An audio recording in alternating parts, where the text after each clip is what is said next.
So here we are, part 3 of building a JavaScript quiz app from scratch. And we've done our HTML, we've done our JavaScript, right? The quiz right now, and this is a newer version, but we click start. What color is Squirtle? Well, we've already got some bugs. What color's Ditto? What color's Pikachu? Charmander? We got 0. So we've already got some bugs we need to figure out here, and then we're going to do some CSS styling, okay? And let's go through this right now, and in order to start figuring out bugs, reverse engineering is a big part of what it's like to be a developer.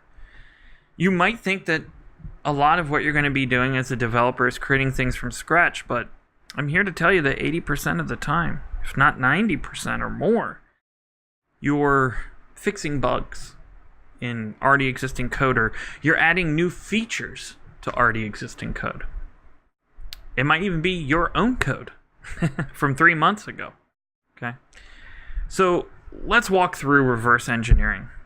So right at the top, I see I've created a variable to represent the score, a variable to represent the current question, and an array of questions. And it looks like I could see something is off here. These three have answers. This one doesn't. Maybe I accidentally deleted it at some point, but let me go ahead and just copy that and paste it in here and see if that doesn't fix it. Start. There we go. Blue. Yes. Purple. Yellow. Orange. Awesome. There's my summary, and I'm going to restart. So we're working from a functionality standpoint. I want to focus on CSS, specifically the joy of CSS. And I think time and time again what I see is the overuse of CSS. So I want to do this in a way that we don't have to worry about how we're going to accomplish things.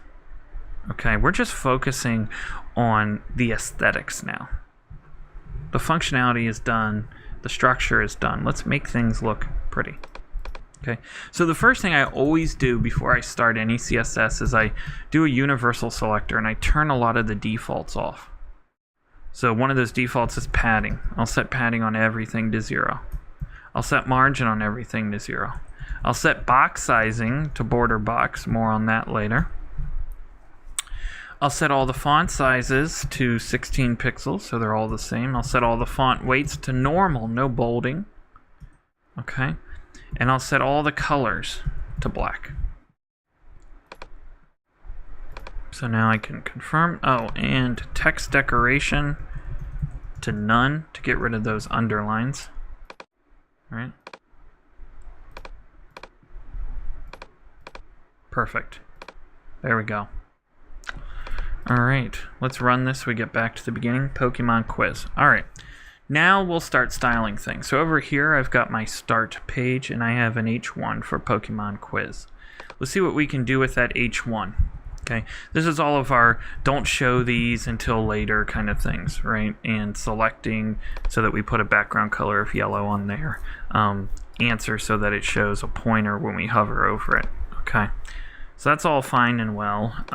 So let's start doing things with our H1 here. So for Pokemon quiz, I know first thing I want that thing centered right in the middle of the page like that. I like that. And one of the things you're going to notice is that I'm not going to put heights on things. I don't believe in it. Okay? I let padding and content determine it. Maybe we'll change that later, but for now, I think we're good. So let's up this font size a little bit. Let's do something in the range of 20 pixels, maybe 25. That looks good. The other universal selector style I wanted to apply was my font. So I'll do font family. Let's see if we have Oswald in here. I think that's a Google font that we're going to have to get ourselves. So let's change it to just, you know what, just anything sans serif should be fine for now. We can get in the particulars of fonts later. So I've got this H1 here. Okay, and I need a color scheme. Okay, let me go to my favorite color scheme website, color.adobe.com. And I know there's some other ones out there, and I'd love to play around with them, but this is the one I know the most. So I could try to find like Pikachu's exact yellow if I wanted to, just by clicking and dragging. But there's also, we can explore themes. And I bet you, first of all, I'm sure if we search Pikachu, someone has created a Pikachu color theme. Right, there we go. There's Pikachu's yellow, right? Let's see what happens if we type Pokemon. Let's see if we can find any Pokemon colors, since that's the theme of my quiz. Now, I like some of these colors here. Some of these are pretty plain. There's a Golem. There's a Pokemon Trainer card. That's an interesting one. The Hawaiian Pokemon colors are interesting. I actually like this blue here, so I'm going to edit this. I like this color. So I'm going to grab that hexadecimal value. And I'm going to set the background color of my H1 to that value. Well, okay, that looks interesting. Now it's going to then need me to set the color of the H1 to white, just so that text pops. And then this is where I talked about using padding all the way around. Remember, padding is the space between your content and the border. And we don't have any border, but basically where our color goes to, our background color. I'm going to do 60 pixels all the way around. And that gives it a nice little pop, right? There's our header. We're good. And we need to do something with this Start Quiz button. Let's look at how a lot of buttons are styled. We have some buttons up here. It's got a hard edge. It's got some space around it. So let's start by adding a border to it. And we've got quite a few buttons throughout this. Our Start Quiz. These are not buttons, but our Confirm Answer is, right? And then at the very end, our Restart Quizzes. So I want to target all of these anchor tags, and they'll all have the same styles. Okay, so we'll start this from the beginning. And let's do something to these. We will have, I think one of the things I'm realizing more and more is that I want everything to be text-align center. And I'll overwrite that later if I need to. So for my anchor tag, the first thing that I want to do for this button is I want to put a border around it. 1 pixel solid, and I might even use that same blue, that dark blue. And it's nothing that anybody's really going to notice, right? Because it looks too much like black or a dark gray, but I like it. And I'm going to add some padding. Whenever you're adding padding to a button, you don't do it universally all sides, right? That's too much. So typically what you'll do is you'll do a different value on the top and bottom that you do on the left and right. Maybe more on the left and right. Maybe a lot more on the left and right. Okay. Now this button is getting lost here, right? Why is that? Well, let's take a look at this. And let's look at our structure. So it's within a paragraph tag. And then above that we have our H1, which has its own padding. But I took all these margins off, so they're kind of like all running into one another here. So let me add a little bit of margin bottom to this H1. I just want to move things away from it. Okay, just a little bit of space there is good. I could crank that up if I need to. Maybe I will. Maybe I'll set it to 50 pixels. That looks good. Okay. The Start Quiz button doesn't look too bad. I could even do something interesting with that and add a hover effect to it, right? And just inverse it so that the background color is the color of the border and the text color is white. Ooh. Ooh. I could even set the color of the anchor tag to begin with to that blue color. Oh, that looks good. That looks good. But maybe it's too much of this one color. Let's go back and see what other colors I had. This yellow is interesting, but I'm going to use yellow, blue, green, and purple later. Or, sorry, yellow, blue. So maybe the green is good, but I like this pink because it's just completely opposite of what we're doing with the blue. So let me try that for my hover effect. Ooh, okay, I like that. I like that. Okay. I like that. I really, really like that. I'm curious how it'll look as a border color. And how does it look as a text color? It's not too bad. It's not too bad. Okay, and let me do something else. Let me put some rounded corners on this. So border, radius, and just do 5 pixels. Just to round those corners ever so slightly. I start my quiz. I select a color and look at that confirm answer. So this actually leads me to think, look, it's not the H1 that needs the margin bottom. It's my anchor tags that need a margin top, right? 50 pixels.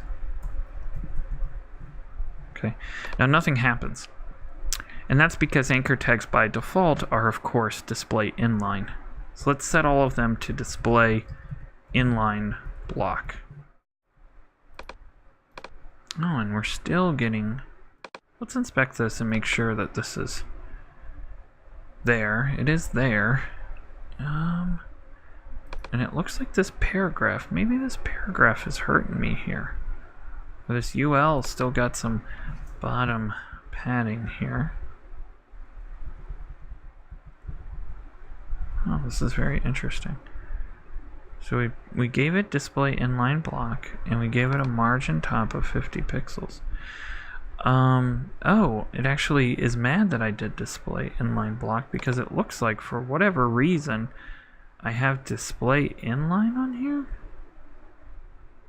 That's weird. I don't know where that came from. I wonder if that's part of JS bin doing that. Let's run it from the beginning. So here's my anchor tag down here, moved down by its own styles, not by the H1. Okay. Same thing for confirm answer. And then restart quiz. So I've got this unified look here, which I like. Cool. All right. I like that. So let's see what else we can do with this. So this looks good. Let's look at this. What color is Squirtle?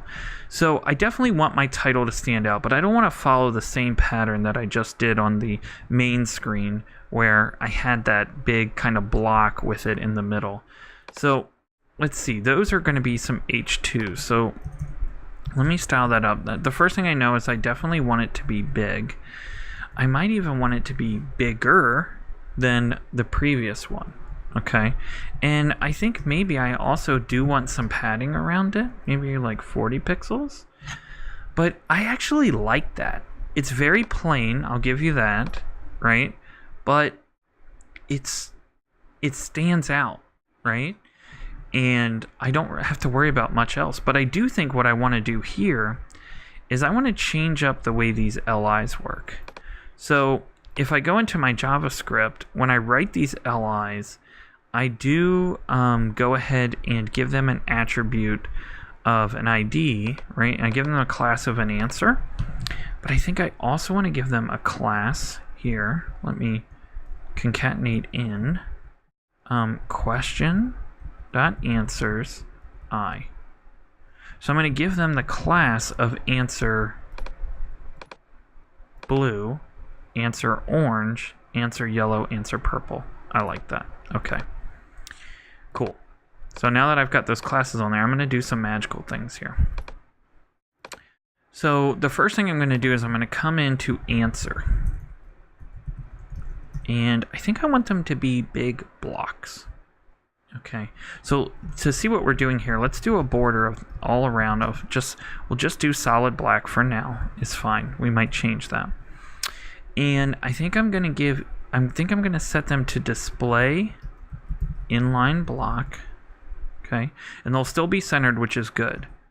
And I don't think I'm going to do padding. I think I am going to give them a width of 100 pixels. And I think I'm also going to give them a height of 100 pixels. And I'm going to do a margin, 0 on the top and bottom, and maybe 10 pixels left and right, so that they're spaced out a little bit there. Okay, I like this. I really, really like this. What happens when we go to smaller screens? Well, they will actually, perfect. They'll stack. I love it. This is already ready to go for mobile. So that actually does show me, though, they do need a little bit on the top. So let's just do 10 pixels all around then. I didn't think I was going to, but that looks good, right? That looks really good. And then what am I going to do with their text? Well, when we want to hide text, what we do is we do text indent, minus 99999 pixels. And that actually just, they're somewhere over here, off my screen, right? The text is still there. It's great. Screen readers can still read it, which I love, and is very accessible. But now we can do something really special. Now we're going to fill them in with their colors. So remember, we had answer blue.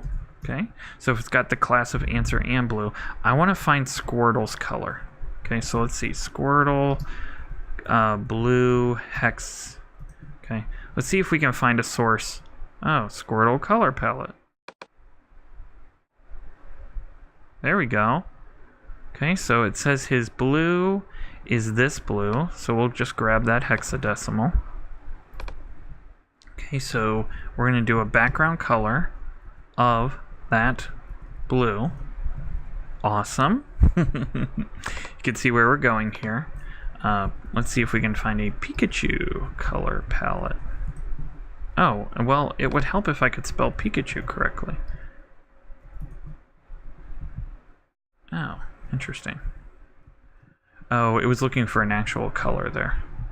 Alright, let's see. Pikachu yellow hex. I was hoping to get them all from the same source, but that's alright.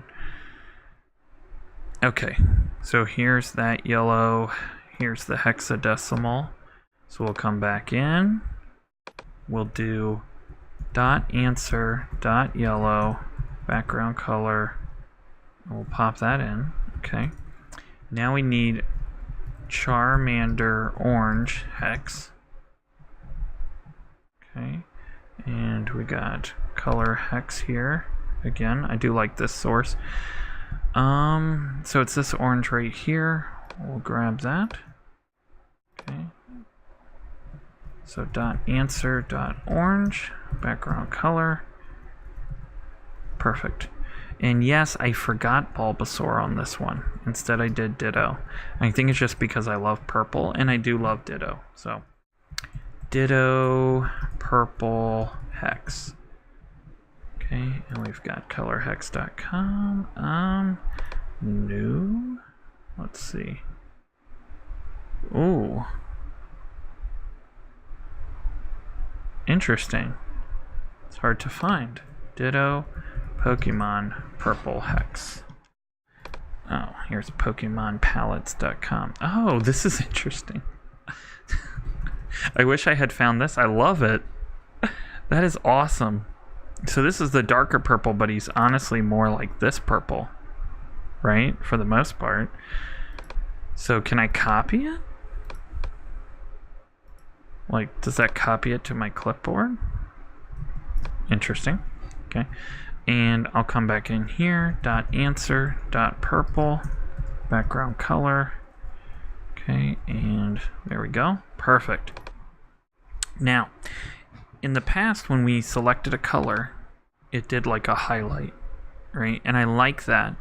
But I think instead of doing background color yellow for our selected, we're going to do border color yellow, which is hard to see. So maybe what we do is we do border 5 pixel solid yellow, which, no, that's not good because they're not 5 pixels to begin with. But let's see what they look like with a 5 pixel border. It's not the worst, but it's not the best. Let's try some different shades of gray and see if that makes it a little easy now, because it's harder to see. All right, let's take it back to black. But maybe we could do, instead of 5 pixels, we could do like 3 pixels. I can stomach that a little better. But yellow's just not doing it for me. Red, not so much. Purple, not so much. Orange. What about our... what about this blue we've been using everywhere? All right. Do. Oh. No, that's the... I'm sorry, that's the pink color. Let's try this one. No, it doesn't really set it off, to be honest. And I really still don't like 3 pixels.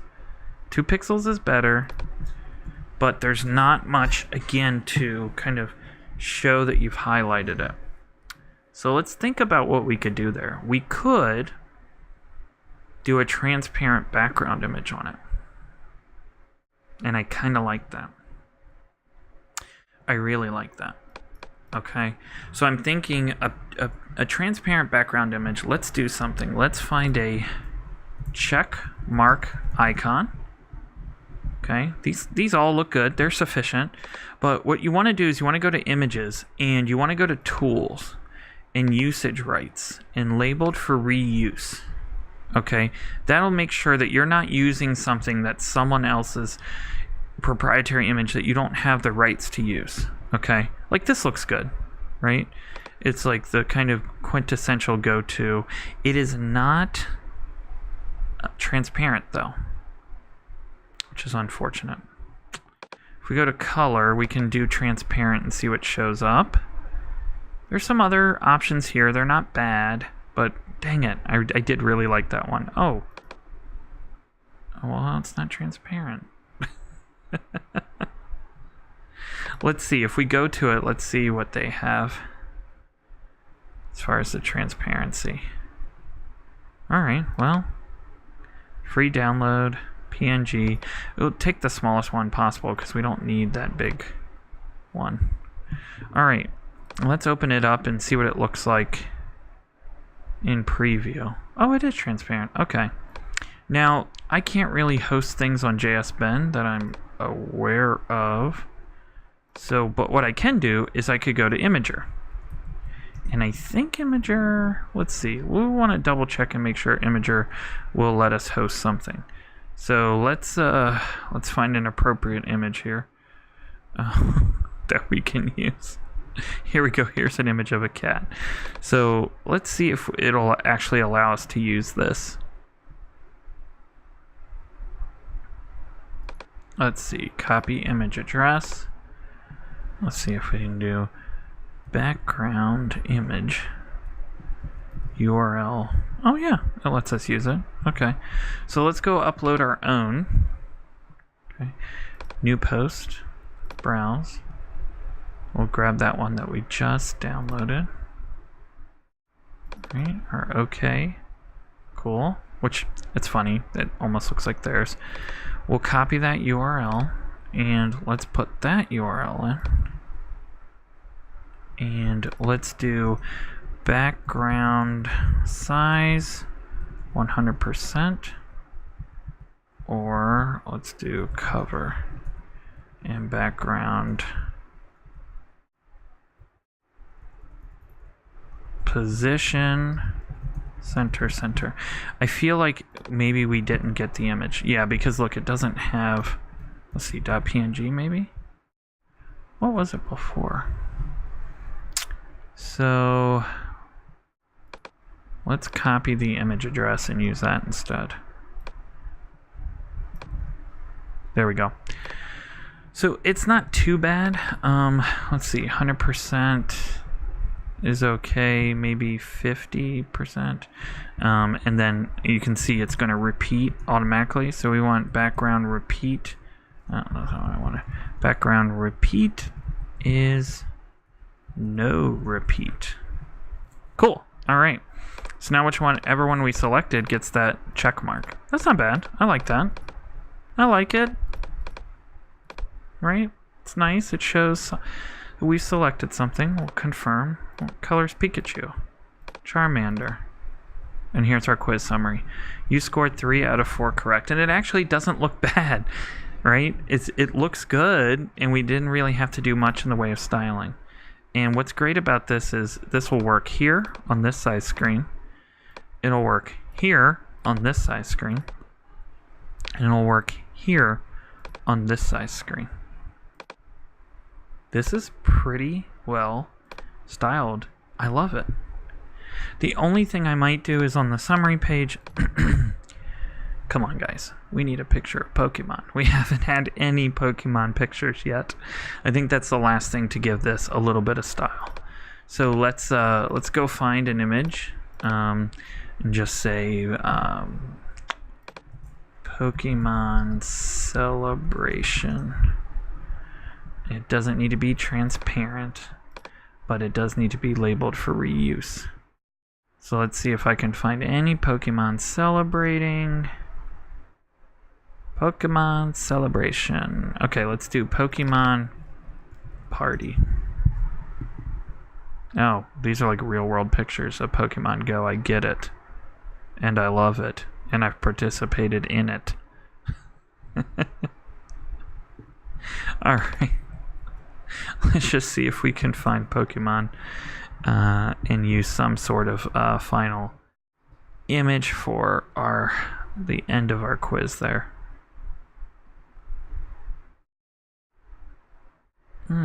I don't hate this image. Actually, I really like it.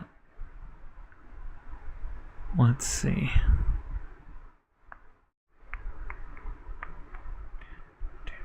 See, it would be great to get one that's like, let's see if we can find one that's Pikachu, Squirtle, Charmander, Ditto. It would be so much easier if I use Bulbasaur instead of Ditto to just get the starters in there. But I've used Ditto. I don't want to back out now. So, let's see if we can make our own. I don't really want to make my own. That's bad. Okay. Let's just get one of Ditto. We'll just find an image of Ditto we can use. Since we're, that's our boy. I like this one. Look at him. He's celebrating. Happy Ditto. I love it. By Bestiary on DeviantArt. Love it. Let's copy the image address here for the end. Our quiz summary. You scored 4 out of 4 correct. Image source. Right. Let's see what that looks like when we go to the end. Oh, you scored 1 out of 4 correct. It's a bit big. So let's style that up. Since that's the only image we have, let's see what that looks like. We'll just give it a height of 100 pixels, so it'll never go bigger than that. Let's do 150, just give it a little bit. And we'll do display inline block for this fella. And we'll do a margin top of 25 pixels just to move it down a little bit. And so basically what I want is, that's my happy, right? Class happy Ditto. And let's find a sad one. Okay, let's find a sad Ditto. Oh, he's sad. He looks sad. Let's see if we just type sad Ditto, what comes up. I mean, I can use that one, but no, not much of anything comes up. Again, if I wasn't doing labeled for reuse, it probably would be, but let me pop this in here, and we'll basically just come down here, image, source, right? And I want to make sure I fill out the alts on these. Alt, happy Ditto, and sad Ditto. Okay, and let's give this one a class of sad Ditto. All right, now we're gonna see we're gonna see both of them when we come in here. Happy Ditto, sad Ditto. Okay, so basically, I'm just going to say, look, both of them are display none in my CSS. Okay, so we'll say display none, and then we'll come down here in our we'll say image.show is display inline block. Okay, so we could take it off of here, and in our show summary we'll basically say if score is greater than or equal to 3, then happy Ditto dot add class show, else sad Ditto add class show. And then beforehand we want to make sure that any image that already had the class show, we want to remove the class show. So it's not there again, right? So I'll go through the quiz and I'll purposely get only one right. And I get quiz summary. You scored 1 out of 4 correct. Restart quiz. Now I'll try to get all of them right. And now I get happy ditto. Yay! And now I have, it's not the world's best design, but I really want to go over, though, how little CSS we have. We have our restart. We have this first H1 on the homepage. We have our anchor tag, which we use these styles on all 3 screens. Okay. We have our H2, which we use for both the question screen and the final screen. We have answer. So a lot of our CSS here, in fact, most of our CSS went into setting up these color blocks. Okay. And then this is just some basic things to hide things until they're shown by our JavaScript, to add a cursor so they know this is clickable, to add a selected state to the answer, right, which is reused, 4 times. And then finally to do a little bit of work on our final images. It's not bad. It's not a lot of CSS at all. It's very clean. We didn't have to get extravagant. And I think that's the point, So thank you guys for coming to my part 3. I want to do more of this Joy of CSS approach and really just try to find how we can make things look beautiful. And I think I'm going to start with websites you already know. So stay tuned and feel free to come back every day as we add more and more videos to this channel. Thank you.